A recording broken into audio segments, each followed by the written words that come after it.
Hi, my name's Rachel and today we're talking about Theft of Swords by Michael J. Sullivan. This video, I was commissioned to read this book by Franklin forever ago. I'm so sorry, Franklin, it took me forever, but I have finished it and we're going to talk about it. Theft of Swords is the first in a bind-up by Michael J. Sullivan of his first two books in the Rieria Revelations series. The first book is The Crown Conspiracy and the second book is Avempartha. This is about, it's like a classic fantasy book, which is about two thieves, one grumpy, one sunshine, Royce and Hadrian, who get caught up in shenanigans. As I said, it's a classic like fantasy adventure story that's well loved by fantasy readers, mostly by men. I'm kind of conflicted on how I feel about it. I don't know, maybe I'd give it like a 3.5. I get why men love this. I do. There is quite a lot of like classic fantasy written by men that also feels like it's written for men and seems to be mostly read by men and discussed by men. I'm not saying that's inherently bad. I do think it's very interesting of a topic to just look into, so I thought I'd discuss it a little bit here along with this book. I do see the appeal here. I see the fun. I see the hunger for heroics and how this book kind of satiates that. Objectively speaking, this book is about like two super cool dudes. Royce is our gruffy, gruffy? There's our gruff and grumpy assassin guy. He's got cool guy moves and he's doing cool thievery shit and he's kind of an assassin with like an interesting past. He's got his cool guy equipment. Hadrian also has cool guy equipment. Carries not one, not two, but 3 swords. There's actually a quote like very early on where it says, "Look at the swords he's carrying. A man wearing one, maybe he knows how to use it, maybe not. A man carries 2, he probably don't know nothing about swords, but he wants you to think he does. But a man carrying 3 swords, that's a lot of weight. No one's gonna haul that much steel around unless he's making a living using them." Speaking of hauling around cool guy equipment, that reminds me of my husband. Not in that way. What I mean is that my husband has this really cool wallet from Ridge, and now I have one too, so I can be one of the cool guys. I didn't know I needed a new wallet until I got a Ridge wallet. Ridge is the last wallet you'll ever need. The Ridge wallet expands to hold up to 12 cards, plus room for cash while remaining as slim as possible. This is my old wallet, the one that I just got rid of, and it's still full of crap.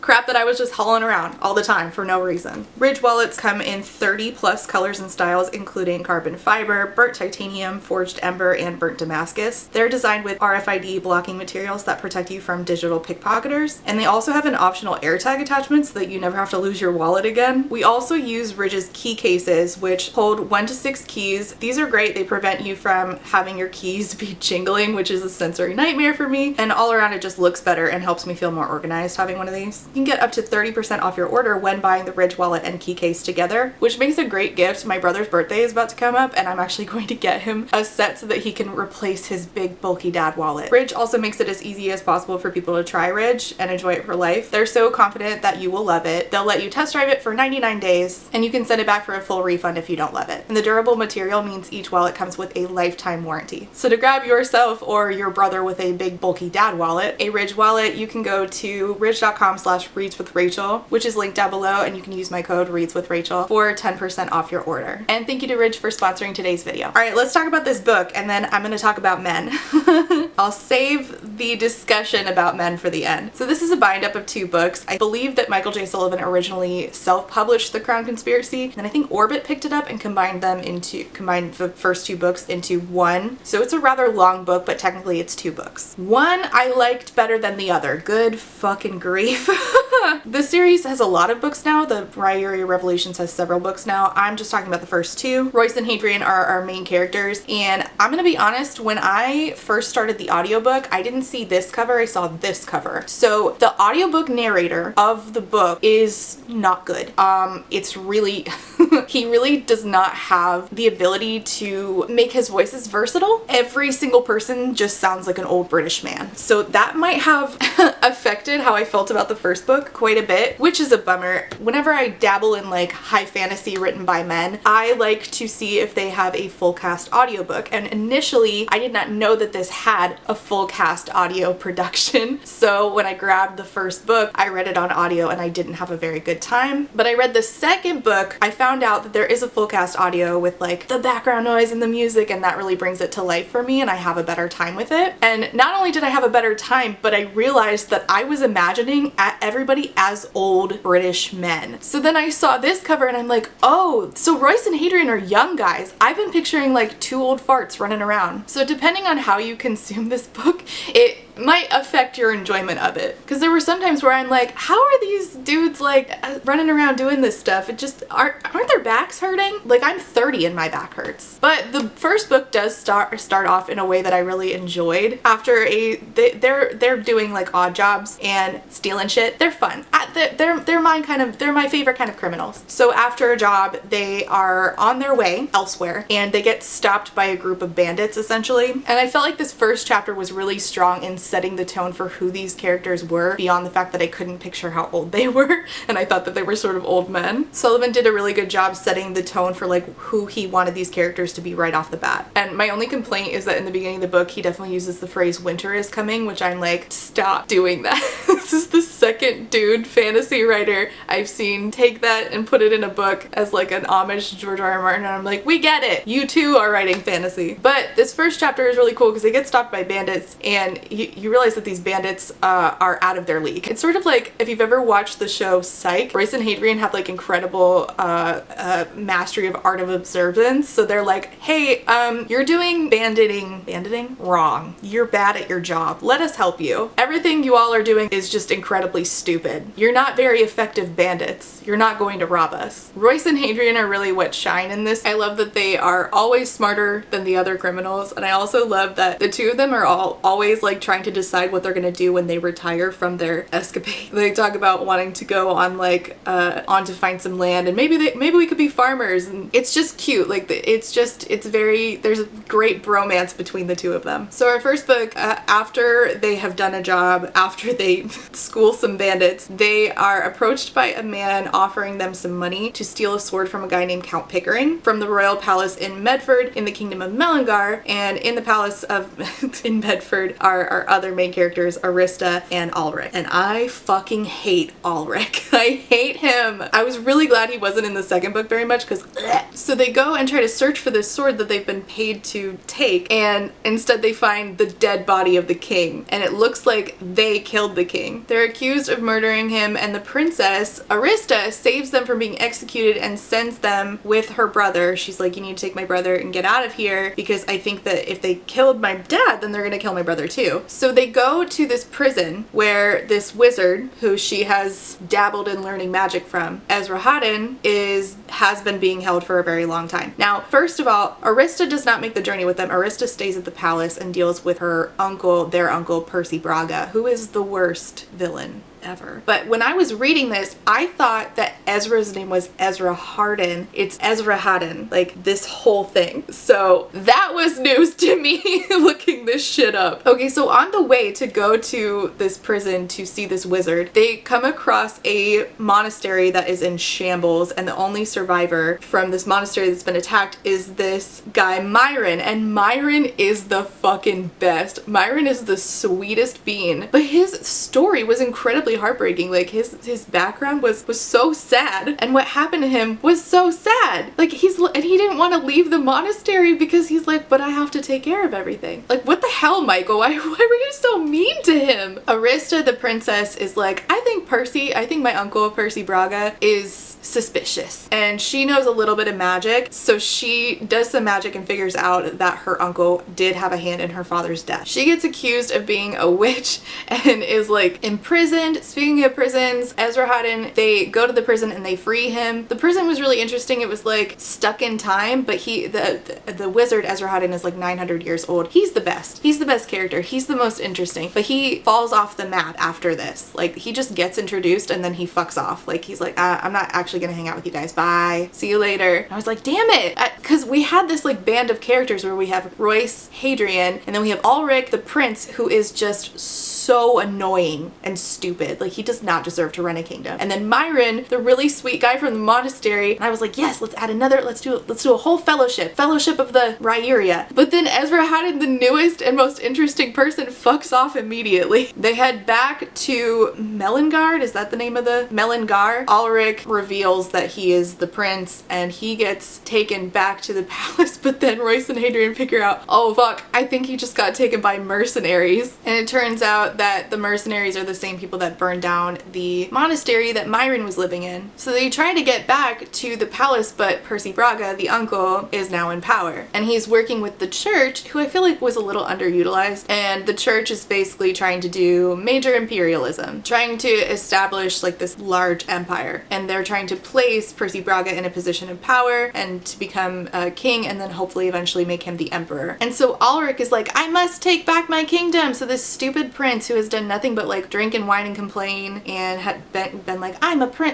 He has no personality, and also he's not smart. Meanwhile, his sister Arista is really brilliant. So I thought that in the end he was going to like give her control of their country because he's stupid and she's smarter than him. Unfortunately, that's not what happens at all. He raises an army and fights against his uncle's men, and I just was kind of like hoping he would die in battle because he's really stupid. Felt like he just does not serve any purpose to the story at all, especially when we have like these other awesome characters that are all really fantastic. Ulrich is just sort of there, existing and getting stuff just because he was born into a position of authority. Percy Braga as a villain was really lackluster. It just didn't care, just sort of felt like, I am the uncle and I would like to be in power, and here is my villain monologue, and then he dies.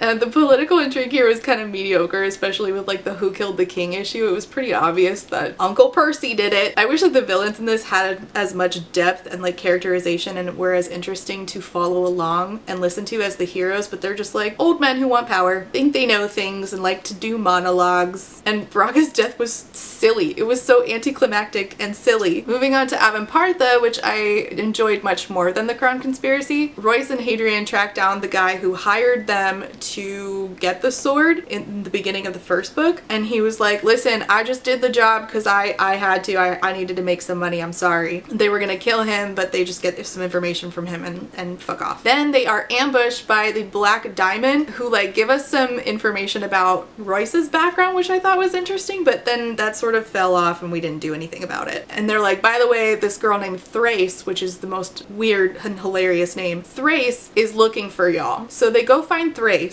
and she's like, I really want to hire you to save my father because there's this beastie that came and killed most of my family and my dad's really depressed. And she's like, by the way, I was pointed in this direction by Esarhaddon. And Royce is like, oh, okay, sure, I will do this for 10 cents. He does it for like basically no money just because he wants to find Esarhaddon. They go to Thrace's village and they talk to her dad, and her dad's basically like, fuck off. Back at the castle where Ulrich, the most annoying and stupid prince, is now in power, Arista goes and she's like constantly followed around by a guard because she's a woman, and I don't know. I don't even know how old Arista is, to be honest. Sometimes she would sound like 15 and sometimes she would sound like 25. I don't know. I don't know. So she goes to a meeting after being told like, oh, you're probably gonna be set up for marriage. She goes to a meeting and she's like, brother, do not send me away. Do not send me away. Who are you sending me away to? He's like, wait, not for marriage. Like, I'm sending you away, but not to get married. I want you to be an ambassador. And you know what, Michael? You had me there. You had me. I really thought that we were doing like full like, oh, marry your sister off. I thought we were, but then she doesn't really do a lot of ambassador stuff.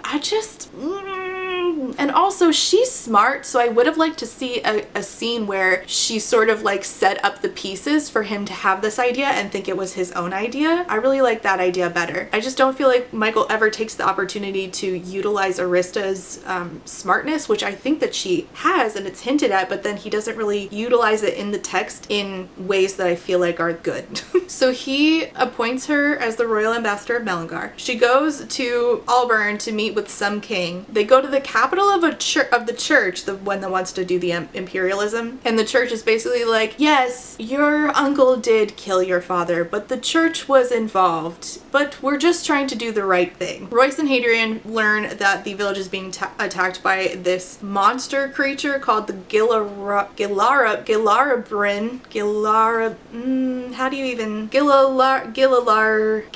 we're gonna call it Gil. We're gonna call him Gil. So Esarhaddon's there, thank God. Finally somebody finally somebody with magic. Because magic does not get used enough in this as much as I would have liked. Well, it didn't in the first book. There was definitely more magic present in the second book, which I obviously had a way better time with the second book. Esmeralda's like, the only way to kill Gil is to go to that tower that used to be an elf tower called Avempartha and steal a sword from Avempartha. Esmeralda captured this dwarf named Magnus to help them find a way into the tower, so it's Royce, Hadrian, Magnus, and Esmeralda. Wait, no, Hadrian is leading the villagers to kill Gil. Yeah. And Royce, Esmeralda, and Magnus go to the tower. The Gil attacks, Thrace gets injured, and then Arista and some other dudes who were in the last book arrive in the town because a tournament has decided to happen surrounding Gil. Whoever kills Gil is the heir to the throne, apparently. By the way, Myron never showed up in book 2. Myron, my favorite guy. Give me back my nice priest who was shocked by how beautiful horses were and wanted to know if they came in different colors like purple. Arista meets Thrace, so finally we have two women hanging out with each other, which, wow, a miracle. Gil eventually kidnaps Arista and Thrace, of course, because what do women do other than get kidnapped? But Thrace's dad gets killed by Gil, and Thrace takes the broken sword that Royce stole from the tower and kills Gil with it, making her the heir of Navran based on the decree of the church. They have to escape because this guy shows up and kills a bunch of people, and unfortunately they have to leave Thrace behind. So it ends pretty surprisingly. I was surprised that a woman was the heir. I think slowly he's doing a little bit better about his depiction of women, but like in the first book there seemed to be Arista was underutilized, and then the only other woman I can think of other than Arista was a woman who worked at a brothel, and I'm pretty sure that she was supposed to be East Asian, judging by the accent that the bad narrator tried to use. By the way, his accent was like Stewie Griffin from Family Guy, like saying what way. By the way, I forgot to tell you, Ryuria, it's Elvish for 2. You hear that a few times in the book. So I think that book 2 was much more fun. It felt like much more of a fantasy romp. I really liked the direction that book 1 was heading, and then all of a sudden when we hit that battle with Ulrich, I was like, I'm so fucking bored. I don't care about this dude. I want him to actually die. I want him to kick it. I just want to hang out with Arista and do some magic. We have some really good protagonists in Royce and Hadrian. The more that I learn about them, the more that I want to know, and I think that Michael has done a really excellent job in like giving us like just enough information in each book. It's pretty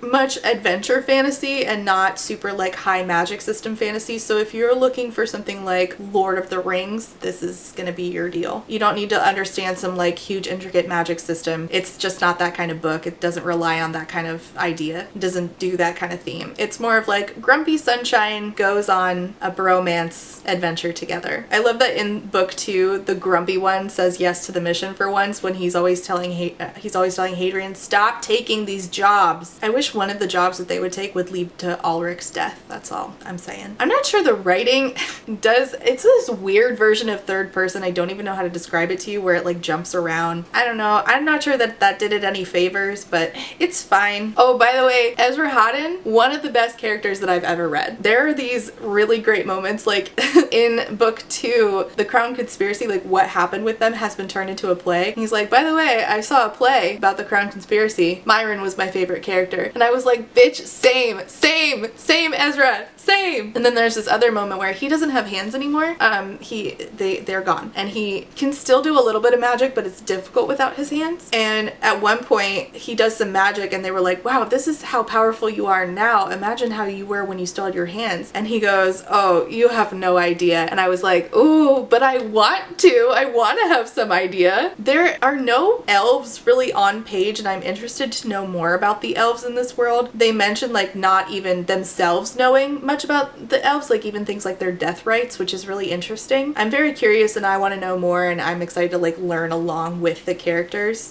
But again, I really don't understand the way that Michael writes women. There are seemingly like barely any capable women in this world, and I'm just kind of like confused about why. The weird description of the East Asian sex worker. That was pretty uncomfortable. The underutilization of Arista. Also, I just don't understand why sexism exists in this world at all. Like, why is that necessary? Like, why did you feel the need to write it that way? Like, we could have had a world where women are equal, and I'm just not, we're always relying on that. Could we do something else? And this was published not all that long ago. I think 2008 is when the first one came out. So on the one hand, it's kind of older, and we haven't really been having those conversations very long with men writing fantasy, but at the same time, like, why did you choose to do it that way? I read more fantasy than I do romance, but I've been seeing a lot of discussions surrounding men not really statistically being huge romance readers. For instance, this recent TikTok. It doesn't make any fucking sense to me. Like, I love fantasy. My bookshelf is full of fantasy and science fiction, and most of the fantasy I read makes more sense than goddamn romance books. So the majority of people talking publicly about things like Game of Thrones, Wheel of Time, Name of the Wind, Brandon Sanderson, have been men, but readership is about 50-50. And I think that it's really sort of interesting to look at why both men and women enjoy fantasy, but mostly women are romance readers. Sci-fi is typically read more by men, but fantasy is about 50-50. I think the reason we see fantasy being so loved by men, but romance being mostly ignored by men is not because it actually doesn't make sense to them. I don't think that was an actual real argument. Many romance books have a plot. I don't think it's true that there's a lack of understanding. I think that there's a lack of valuing. Read this really interesting answer to why is it that more men read fantasy that I was kind of surprised by that somebody thinks this way. I'll read it to you. For every human that has ever asked, is it possible for someone in my situation to find love, there's a romance author who replied, hold my beer, and written a story showing how love can succeed. All around us we see people hungry for love. Romance feeds the hunger for love. What does fantasy feed? What hunger does fantasy feed? The hunger for heroism. This is not merely a man or woman wielding a sword and slaying evil. Heroism is something far more basic, worthy deeds that make the world a better place. Men and women want to find others to look up to emulate, and seek to follow in the footsteps of. We want to see good people accomplishing worthy things, and by their struggle making the world better. Which, like, alright, cool. Like, I'm in agreement there. And then it goes downhill real fast. There has been a real famine of positive male role models. Our model of masculinity used to be the man who provides for his family, who leads and protects them. Okay. That model is outdated, and I agree that it needed to be changed, but instead of changing the model, we have abandoned the idea that men can be heroic. No, we haven't. No, we haven't. That men can be a force for good, that men can achieve worthy things, that men can inspire others. There is a great hunger for heroism, and many men feel this hunger acutely. We look for people to admire and emulate, to understand what it means to simultaneously be a man and a good ethical human being. We long for the heroic and inspiring stories and role models that past generations had. Who specifically are you talking about? Every male role model in the world has been torn down and shown to be weak or evil. Who are you talking about? Every male role model in television and movies has been weakened and made to apologize for being a man. Example right now.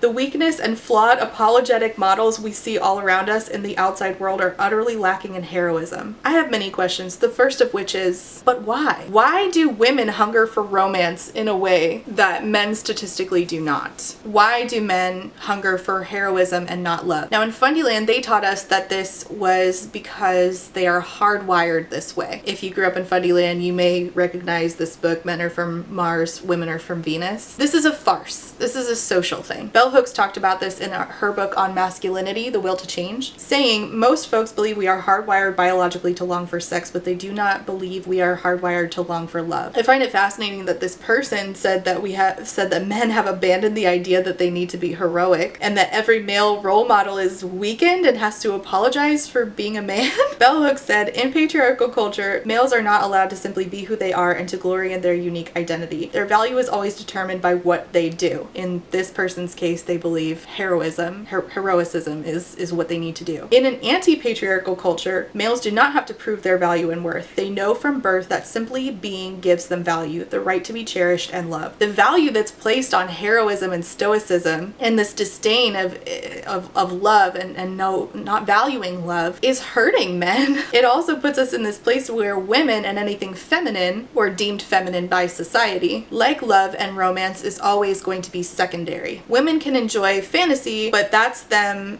stepping away from their lowly, womanly things and stepping up to what is seen as more valued. But men enjoying romance is stepping down and apologizing for being a man, I guess. It's not weird if a woman reads romance because we are always seen as secondary, but if a man steps down and reads romance, he is emasculating himself. Romance is not valued as a genre because it is seen as feminine. So I can enjoy something like Theft of Swords. That's me leveling up according to, this chart of value that we place where anything masculine is always going to be on top. I like going on a hero's journey despite being a woman. I know, shocking. But men cannot bring themselves down to enjoy romance because that's leveling down and emasculating themselves, because there isn't value in something that is feminine. It doesn't meet this societal expectation of what it means to be this pinnacle human where masculine is always going to be on top. I would love if we could abolish this line of thinking and instead value these things equally, thinking of genres as less tied to masculinity or femininity, and instead thinking of them more like we do with food. Although some dudes get real weird about gendering food too. God forbid my uncle eat a veggie burger. I have a taste for fantasy in the same way that I have a taste for chocolate chip cookies. I prefer fantasy over romance books because I love magic. But sometimes I might fuck around and read a romance book, or in the food comparison, eat a oatmeal raisin cookie. According to my subjective taste buds, both are good, but I prefer one over the other, and that does not actually ascribe any value to them in society. You can have reading taste buds without saying like one genre is better than the other. You have reading taste buds, you are a human. They are not inherently tied to your gender though. Fuck around and try a new recipe or genre. Allow yourself to express that part of you and see if you have as much fun, but valuing romance is something that we should do because valuing love is something that we need to do. The society we live in would be better off for it. Even if you don't love the genre as much as you love chocolate chip cookies, you can still allow yourself to express that part of you and learn something new about yourself. And that's not apologizing for being a man. Man, I got way too into that food metaphor and now I'm fucking hungry. Anyway, let me know your thoughts below. Let me know if you've read Theft of Swords, and thank you again to Franklin for commissioning this. I'm so sorry it took forever. I will definitely continue the series. I'm interested in knowing where it goes, and thanks for watching. Okay, see you next time. Bye. Hi, hello, it's Trash Can Rachel, and I have to say thank you for being a friend to my Therapy Bills patrons, and those are Alexander, Alicia, Allie Magpie, Amanda M, Ashley B, Bubble Tea, Cami, Chris, Chrissy, Claire, Des Roberts, DJ Rocktopus, I love that, Emperor's New Blues, Eric Ferrore. You're gonna have to tell me how to say your name because I don't know. And by the way, you signed up literally like 2 days ago. Thank you for being here and being a friend. Harley, Jack and Jill, John E, Casey McKenzie, Kate W, Caitlin, Kelly K, Quinn, Lex, Lady Kittybug, Molly, Alice, Peggy, Witch Bitch, Rain, Reese, Samar, Scarlett, Shiny, and SMK. Thank you all so much for being a friend. And I have to say before I go, thank you for being a friend to my Potato Starch Marxist patrons, and those are AM Angel, Amanda B, Andy, Angelica, Anita, Artie the Ninth, Ashley H, Aubrey P, Ava, BB, Beck, Blythe, Bookish Barbie, Bookish Brain Rot, Ray, Bree, Caitlin, Carlin, Cassandra, Catherine, Kathy, Chris, CJ, Colleen, Corwin, Corey, Darren, Deborah, Diet Goth, Dorothea, Ebby, Eden, Elise, Ember, Emily A, Emily L, Emma, Aaron, Grace, Gracie, Hannah C, Hannah T, Harpy Kuro, Hello There Darling, Ilianaka, India Inks, JM Tennant, Jackal All Trades, Jay is on Olympus, JT, Jen with 2 N's, Jennifer T, Jenny G, Jillian, Jules, Kaylee, Katya, Kayala, Kendra, Kylie, Laughing Cat Dog, Laura, Lauren B, Library of Scars, Lisa B, Liz Cardigan, Luna Moth, Lustful Octopus, I'm never gonna say that without laughing, Martin, Marquita, Maz, Malara, Meow Meow, James, Nat, Natalie, Never, Nicole G, Nicole R, Nyan Binary, Paige E, Paige P, Foxglove, Pixel Stars, Pure Raytheon, Rachel B, Raquel, Rat Sarah, Reba, Rebecca, Ren, Robin, Rowan, Other Rowan, Secoria, Sadie, Samantha, Sammy, Sarah H, Sarah the Bear, Scarlett, Shanae, Shannon, Shayna, Sheena K, Sean, Sierra, Stephanie, Talia, 3 Old Dogs, Toast, Trash Can Teddy, Tito Phoenix, Valentine, and Ryder A. Thank you all so much for being a friend.